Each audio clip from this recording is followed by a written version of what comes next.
ಕೋಸಿನ ಬಸ್ಸಾರು ಮಾಡೋದು ಹೇಗೆ ಅಂತ ತೋರಿಸ್ತಾ ಇದ್ದೀನಿ. ತುಂಬ ಟೇಸ್ಟಾಗಿರುತ್ತೆ, ಆರೋಗ್ಯಕ್ಕಂತೂ ತುಂಬಾ ಒಳ್ಳೆಯದು. ನಿಂಬೆಹಣ್ಣು ಹಾಕ್ಕೊಂಡು ಊಟ ಮಾಡಬೇಕು. ಸಾರಿಗೆ ನಿಂಬೆಹಣ್ಣು ಹಿಂಡ್ಕೋಬೇಕು, ತುಂಬ ಚೆನ್ನಾಗಿರುತ್ತೆ. ನೋಡಿ, ನಾನಿಲ್ಲಿ 1 ಕಾಫಿ ಗ್ಲಾಸಷ್ಟು ಬೇಳೆ ತೊಗೊಂಡಿದ್ದೀನಿ ಮತ್ತು 1 ಲೀಟ್ರಷ್ಟು ನೀರು ಕುದಿಲಿಕ್ಕೆ ಇಟ್ಟಿದ್ದೀನಿ. ಈಗ ಬೇಳೆ ಹಾಕ್ಕೊಂಡೆ. ನೋಡಿ, ಈ ಥರ ಬೇಳೆ ನೀರು 2 ಕುದೀತಾ ಇರೋವಾಗ ನಾನು ಇಲ್ಲಿ ಒಂದು ಕೋಸಲ್ಲಿ ಅರ್ಧ ಕೋಸಷ್ಟು ಹೆಚ್ಕೊಂಡು ಇಟ್ಕೊಂಡಿದ್ದೀನಿ. ಇಲ್ಲಿ ಬಸ್ಸಾರಿಗೆ ಟೊಮೊಟೊ ಒಂದು ಬೇಯಿಸಿರೋದು ಹಾಕ್ಕೋಬೇಕು ರುಬ್ಕೊಳ್ಳೋಕ್ಕೆ. ಅದಕ್ಕೆ ಒಂದು ಸಣ್ಣ ಟೊಮೊಟೊನ ಬೇಯಿಸ್ಕೊಂಡಿದ್ದೀನಿ ಬೇಳೆಯಲ್ಲೇ ಹಾಕಿ. ಟೊಮೊಟೊ ಹಿಂಗೆ ಒಡೆದಂಗೆ ಆಗಿರುತ್ತೆ, ಓಪನ್ ಆಗಿರುತ್ತೆ, ಆವಾಗ ಬೆಂದಿದೆ ಅಂತ ಅರ್ಥ. ನೋಡಿ, ಈಗ ಚಿಕ್ಕದಾಗಿ ಕಟ್ ಮಾಡ್ಕೊಂಡಿರೋ ಕೋಸನ್ನ ನೀರು ಕುದೀತಾ ಇರೋದಕ್ಕೆ ಹಾಕಿದೆ. ಈಗ ರುಚಿಗೆ ತಕ್ಕಷ್ಟು ಉಪ್ಪು ಹಾಕ್ತಾಯಿದ್ದೀನಿ. ಬೇಳೆ ಸ್ವಲ್ಪ ಕುದೀತಾ ಇರೋ ನೀರಿಗೆ ಹಾಕಿದ್ರಿಂದ 1 ವಿಷಲ್ ಹಾಕಿಸ್ಕೊಂಡ್ರೆ ಸಾಕು. ನೋಡಿ, ನಾನಿಲ್ಲಿ 1 ಸ್ಪೂನಷ್ಟು ಜೀರಿಗೆ ಹುರ್ಕೊತಾ ಇದ್ದೀನಿ. ಈಗ ಬಸ್ಸಾರಿಗೆ ನಾವು ಮಿಕ್ಸಿಗೆ ಹಾಕ್ಕೋಬೇಕಲ್ಲ, ಅದಕ್ಕೆ 1 ಸ್ಪೂನಷ್ಟು ಜೀರಿಗೆ ಮತ್ತು 1/4 ಭಾಗ ಈರುಳ್ಳಿನ ಹುರ್ಕೊಳ್ತಾ ಇದ್ದೀನಿ. ಹಸಿ ಈರುಳ್ಳಿನ ಈ ಥರ ಹುರ್ಕೋಬೇಕು.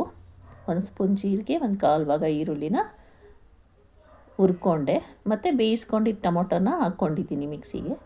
ಈಗ ಒಂದು 5ರಿಂದ 6 ಎಳ್ಸು ಬೆಳ್ಳುಳ್ಳಿ ತೊಗೊಂಡಿದ್ದೀನಿ, ಅದನ್ನು ಅಷ್ಟೇ ಹುರ್ಕೋಬೇಕು.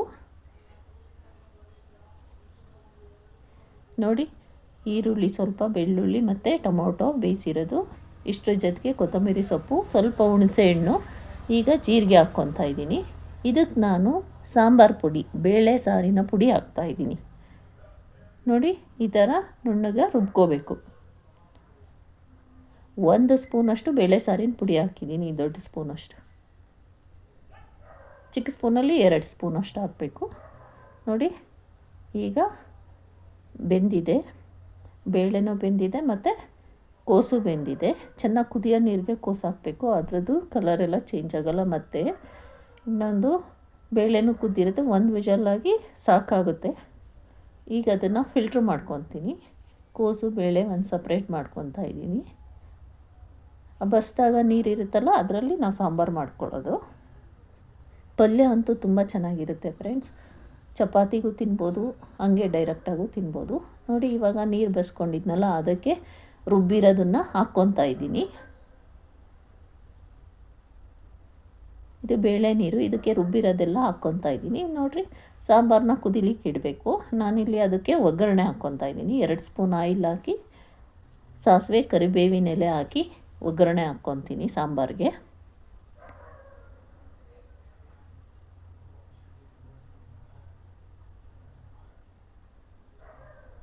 ನೋಡಿ, ಈಗ ಸಾಂಬಾರ್ಗೆ ಹಾಕ್ಬಿಟ್ಟು ಕುದಿಸ್ಬೇಕು. ಮಿಕ್ಸಿ ಮಾಡ್ಕೊಂಡಿದ್ದು ಮತ್ತು ಒಗ್ಗರಣೆ ಹಾಕಿದ್ದೀವಲ್ಲ, ಇವಾಗ ಸಾರು ಕುದೀತಾ ಇದೆ. ಅದು ಬಿಸಿಯಾಗಿ ಕುದೀತಾ ಇರಲಿ. ನಾವೀಗ ಇದಕ್ಕೇನು ಮಾಡಬೇಕು ಅಂದರೆ, ಕಾಯಿ ತುರ್ಕೊಂಡಿರ್ತೀವಿ ನಾವು, ಯಾಕಂದರೆ ಪಲ್ಯಕ್ಕೆ ಹಾಕಲಿಕ್ಕೆ ಕಾಯಿ ತುರಿದು ಇಟ್ಕೊಂಡಿರ್ತೀವಿ. ಆ ಕಾಯಿಗೆ 1/4 ಗ್ಲಾಸಷ್ಟು ನೀರು ಹಾಕಿ ಕಾಯಿನ ರಸನ ಹಿಂಡ್ಕೋಬೇಕು. ತುರಿದು ಇಟ್ಕೊಂಡಿರೋ ಕಾಯಿಗೆ 1/4 ಗ್ಲಾಸಷ್ಟು ನೀರು ಹಾಕಿ ಆ ರಸನ ಹಿಂಡಬೇಕು ಸಾರಿಗೆ. ಕಾಯಾಲು, ಇದನ್ನು ಕಾಯಾಲು ಅಂತಾರೆ. ಮತ್ತು ಆ ಕಾಯಿನ ಒಗ್ಗರಣೆ ಇದಕ್ಕೆ ಹಾಕಬೇಕು. ಒಗ್ಗರಣೆ ಟೈಮಲ್ಲಿ ಕೋಸಿನ ಪಲ್ಯಕ್ಕೆ ಹಾಕಬೇಕು. ನೋಡಿ ಫ್ರೆಂಡ್ಸ್, ಸಾರು ತುಂಬ ಚೆನ್ನಾಗಿ ಬಂದಿದೆ. ನೋಡಲಿಕ್ಕೆ ಎಷ್ಟು ಚೆನ್ನಾಗಿದೆ. ಟೇಸ್ಟ್ ಅಂತೂ ತುಂಬ ಚೆನ್ನಾಗಿತ್ತು.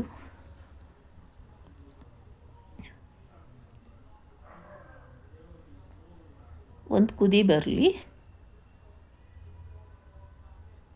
ನೋಡಿ, ಕುದೀತಾ ಇದೆ ಸಾಂಬಾರು. ನಾನು ಇಲ್ಲಿ ಪ್ಯಾರಲಾಗಿ ಪಲ್ಯಕ್ಕೆ ಒಗ್ಗರಣೆ ಹಾಕ್ಕೊತಾ ಇದ್ದೀನಿ. 3 ಸ್ಪೂನಷ್ಟು ಆಯಿಲ್ ಹಾಕಿ, ಸಾಸಿವೆ ಹಾಕಿ ಒಗ್ಗರಣೆ ಹಾಕ್ತಾಯಿದ್ದೀನಿ. ನೋಡಿ, ಸಾಸಿವೆ ಎಲ್ಲ ಸಿಡಿದ ಮೇಲೆ ಇದಕ್ಕೆ ನಾನು ಕರಿಬೇವಿನ ಎಲೆ ಮತ್ತು 1 ಈರುಳ್ಳಿ ಹಚ್ಚಿಟ್ಕೊಂಡಿದ್ದೆ ಸಣ್ಣದಾಗಿ, ಅದನ್ನು ಹಾಕ್ಕೊಂಡೆ.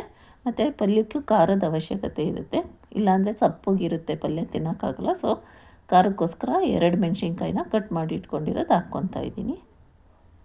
ಫ್ರೆಂಡ್ಸ್, ನಾನು ಮೆಣಸಿನ್ಕಾಯಿನ ಕಟ್ ಮಾಡಿ 1 ಬಾಟ್ಲಷ್ಟು ಇಟ್ಕೊಬಿಡ್ತೀನಿ. ನಮ್ಮಮ್ಮ ಯಾವಾಗಲೂ ಆ ಥರ ರೆಡಿ ಮಾಡಿ ಕಳಿಸ್ತಾರೆ, ಅದನ್ನೇ ಹಾಕ್ತಾಯಿದ್ದೀನಿ. ಮತ್ತು ಕಾಯಿ ತುರಿದಿರೋದಿತ್ತಲ್ಲ, ರಸ ಹಿಂಡಿದ ಮೇಲೆ ಇದನ್ನು ಒಗ್ಗರಣೆಗೆ ಹಾಕ್ಕೊತೀನಿ. ಸೊಪ್ಪಿನ ಮೇಲೆ ಹಾಕಿ ಲಾಸ್ಟಲ್ಲಿ ತಿರುಗಿಸ್ಬೋದು. ಆದರೆ ಸಮ್ಮರಲ್ಲಿ ಕೆಡಬಾರ್ದು, ಬೇಗ ಅಂದರೆ ಕಾಯಿ ಹಾಕಿರ್ತೀವಲ್ಲ, ಕೆಡಬಾರ್ದು ಅಂತ ನಾವು ಒಗ್ಗರಣೆಗೆ ಒಂದು ಸಲ ಹಾಕಿ ಬಿಸಿ ಆಯಿಲಲ್ಲೇ ಅದನ್ನು ಒಂದು ಸಲ ಫ್ರೈ ಥರ ಮಾಡ್ಕೊಬಿಡ್ತೀನಿ. ಆಮೇಲೆ ಕೋಸನ್ನ ಹಾಕಿ ಚೆನ್ನಾಗಿ ಮಿಕ್ಸ್ ಮಾಡೋದು. ಈಗ ಈ ಕೋಸಿಗೆ ಸ್ವಲ್ಪ ಖಾರ ಹಾಕಿರ್ತೀವಲ್ಲ, ಮೆಣಸಿನ್ಕಾಯಿ ಅದೆಲ್ಲ ತಗಲಬೇಕಲ್ವ, ಕಾಯ್ದು ರಸ ಎಲ್ಲ ಹೋಗಬೇಕು ಮತ್ತು ಮೆಣಸಿನ್ಕಾಯ್ದು ಖಾರ ತಗಲಬೇಕು. ಅದಕ್ಕೋಸ್ಕರ ಸ್ವಲ್ಪ ಒಂದೆರಡು ಸಲ ಹಿಂದೆ ಮುಂದೆ ಮಾಡ್ಕೋಬೇಕು. ನೋಡಿ ಹೆಂಗೆ ಹೊಗೆ ಆಡ್ತಾಯಿದೆ. ಲೋ ಫ್ಲೇಮಲ್ಲೇ ಇಟ್ಕೊಂಡು ಈ ಥರ ಮಾಡ್ಕೋಬೇಕು, ಚೆನ್ನಾಗಿ ಮಿಕ್ಸ್ ಮಾಡಬೇಕು. ಆಗ ಕಾಯಿ ಹಾಕಿದ್ರೂ ಪಲ್ಯ ಕೆಡಲ್ಲ. ಸಾರಾದರೆ ಕುದಿಸ್ತೀವಿ, ಇದಾದಂಗಲ್ವಲ್ಲ, ಅದಕ್ಕೆ ಸ್ವಲ್ಪ ಲೋ ಫ್ಲೇಮಲ್ಲಿ ಇಟ್ಕೊಬಿಟ್ಟು ಒಂದು ಸ್ವಲ್ಪ ಬಿಸಿ ಮಾಡ್ಕೋಬೇಕು ಹಿಂದೆ ಮುಂದೆ ಮಾಡಿಕೊಂಡು. ನೋಡಿ ಸಾರು ರೆಡಿ ಆಯಿತು, ಕೋಸು ಪಲ್ಯ ರೆಡಿ ಆಯಿತು. ನಾನಂತೂ ಬಸ್ಸಾರು, ಸೊಪ್ಪಿನ ಬಸ್ಸಾರು ಮತ್ತು ಕೋಸಿನ ಬಸ್ಸಾರು ಮಾಡಿದೆ ಮನೆಯಲ್ಲಿ ಅಂದರೆ ಸಪ್ರೇಟಾಗಿ ಕೋಸು ಒಂದು ಪ್ಲೇಟ್ಗೆ ಹಾಕ್ಕೊಂಡು ಫಸ್ಟ್ ತಿಂದುಬಿಡ್ತೀನಿ. ಪಲ್ಯನೂ ಅಷ್ಟೇ, ಬಸ್ಸಾರು ಪಲ್ಯ ಅಂದರೆ ಪಲ್ಯನ ಹಾಕ್ಕೊಂಡು ಫಸ್ಟ್ ತಿಂದುಬಿಡ್ತೀನಿ ಊಟಕ್ಕೆ ಮುಂಚೆನೇ. ನನಗೆ ಅಷ್ಟಿಷ್ಟ ಪಲ್ಯ ಮತ್ತು ಇದು ಕೋಸಿಂದು ಅಂದರೆ, ಸೊಪ್ಪಿನ ಪಲ್ಯನೂ ಮತ್ತು ಕೋಸಿನ ಪಲ್ಯ ಅಂದರೆ ತುಂಬ ಇಷ್ಟ ನನಗೆ. ನೋಡಿ ಈಗ ಸರ್ವ್ ಮಾಡ್ತಾಯಿದ್ದೀನಿ. ನಿಂಬೆಹಣ್ಣು ಹಿಂಡ್ಕೋಬೇಕು, ತುಂಬಾ ಟೇಸ್ಟ್ ಬರುತ್ತೆ. ಮುದ್ದೆ ಜೊತೆ ಅಂತೂ ಸಖತ್ತಾಗಿರುತ್ತೆ, ಅನ್ನದ ಜೊತೆನೂ ಚೆನ್ನಾಗಿರುತ್ತೆ. ಮುದ್ದೆ ತಿನ್ನೋವಾಗೂ ಅಷ್ಟೇ ಸಾರಿಗೊಂದು ಸ್ವಲ್ಪ ಲೆಮನ್ ಹಿಂಡ್ಕೋಬೇಕು, ಮತ್ತು ಅನ್ನದ ಜೊತೆ ಆಗಲಿ ಲೆಮನ್ ಹಿಂಡ್ಕೋಬೇಕು ಬಸ್ಸಾರಿಗೆ, ಆವಾಗ ಅದು ಎಕ್ಸ್ಟ್ರಾ ಟೇಸ್ಟ್ ಕೊಡುತ್ತೆ. ಫ್ರೆಂಡ್ಸ್, ತುಂಬ ಟೇಸ್ಟಾಗಿತ್ತು. ನೀವು ಇದೇ ಥರ ಮಾಡಿ ತಿಂದು ಹೆಂಗೆ ಬಂದಿತ್ತು ಅಂತ ತಿಳಿಸಿ.